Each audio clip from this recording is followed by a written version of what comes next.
Hello. It's November 28th, 2023, and last night at around 1 a.m., I finished the James Bond book, From Russia with Love. It's my fifth. I'm reading them in the written order, and it was actually the second movie, I believe. I'm going to check my notes. But this was a really, really good book, and it was a slow burn up until the very end, and then it got really action packed um, with a couple of very dangerous fight scenes. And it had a female Russian spy who was really vulnerable and went through a lot of stuff with her. Smersh is what they're called. They're like the KGB nickname, I guess.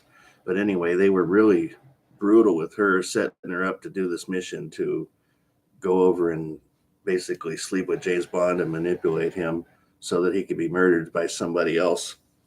And the tactics they used on her to threaten her and scare her into doing the job was pretty messed up.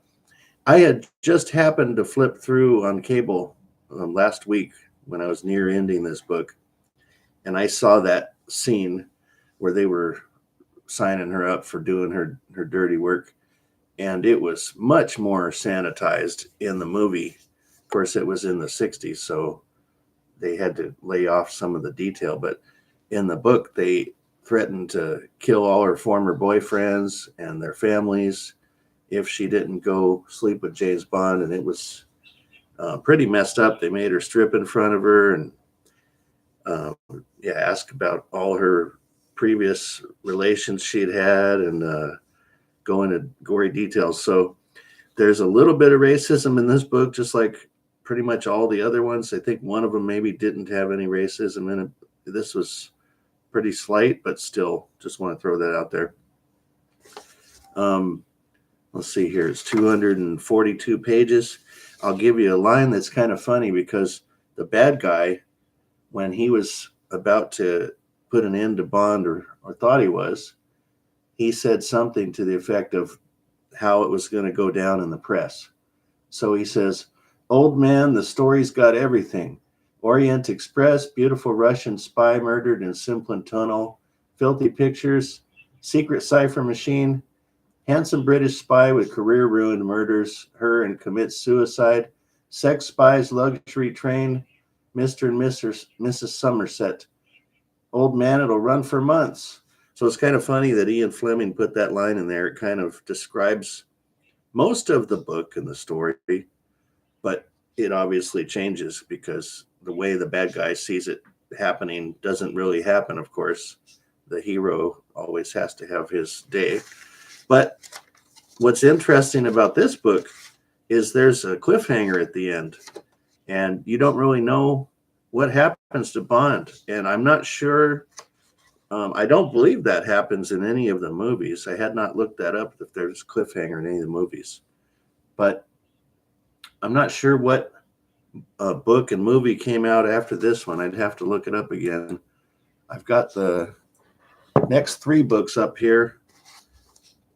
They're Dr. No, Goldfinger, and For Your Eyes Only, which For Your Eyes Only is a bunch of short stories, which actually turned into a full-length movie. So again, I'm not sure what's going to happen. I should look up which book came up after. I'm going to do that right now while I talk to you. Which James Bond book came out after From Russia with Love? Which James Bond book came out after From Russia with Love? Let's see what it tells me here. Looks like Dr. No is next. I'm going to double check because this readout's kind of cryptic here. Let's see. Here's the.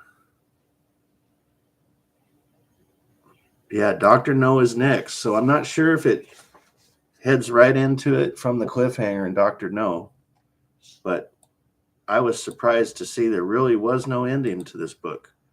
So I'm curious to see, maybe they'll go right from that section to Dr. No, which as far as James Bond movies, I'm not sure what the order is, and I'm going to look that up too while I talk to you because if it doesn't go in the same order, there's no way that the cliffhanger would have worked.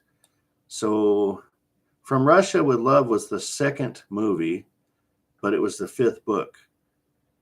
And then after From Russia with Love was Goldfinger. So that don't match up because Dr. No in the movies was the first movie.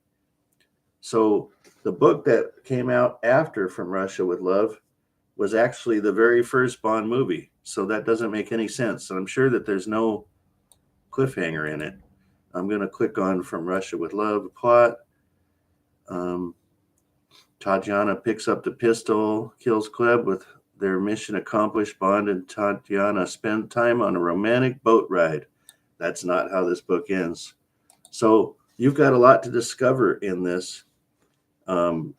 It's quite different than the movie and very enjoyable. So of all the Bond books of the 5 I've read, this might be the best one. I'm not sure. I'm starting to think about that one, and Moonraker so far has been my favorite.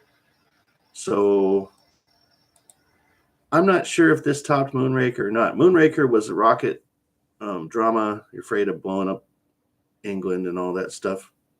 That got really exciting. It was a lot about the operation and engineering involvement. This was very spy type of movie.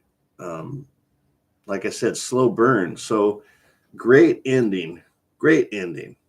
The ending of this, even though it's a cliffhanger, is probably better than Moonraker. I'm not sure. I don't know if I could decide honestly between this one and Moonraker being the best one, but they're neck and neck. So really, really good book. Highly recommend From Russia with Love.